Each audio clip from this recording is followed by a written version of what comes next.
আমাদের কথা এসে অংশগ্রহণ করাটা একটা দৃষ্টিগত দেখা এই সময় যখন যারা অন্যায়কারী বা অপরাধকারী তারা তো বিভিন্ন দিকে পালিয়ে টালিয়ে এখন তারা আইনিভাবে তারা দেশে ক্রিমিনাল হিসেবে পরিচিত পাইছে। এই মানুষগুলো যখন এখানে এসে মিটিংয়ে অংশগ্রহণ করবে এটা কিন্তু স্যার খুবই দৃষ্টিকটু।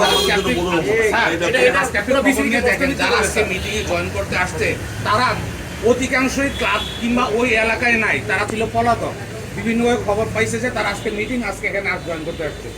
আপনি খবর নিয়ে দেন, যদি এর মিথ্যা যদি কিছু হয়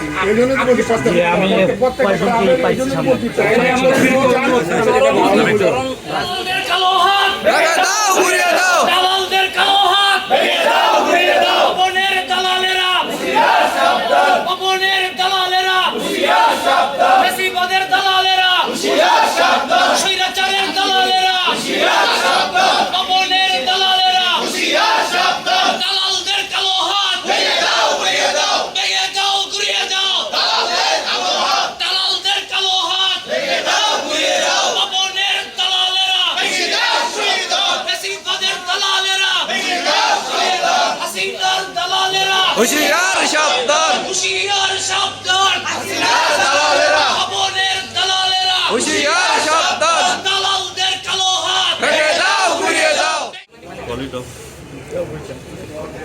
ওকে, ঠিক আছে, আজকে মিটিং আমরা অফ করে দিলাম।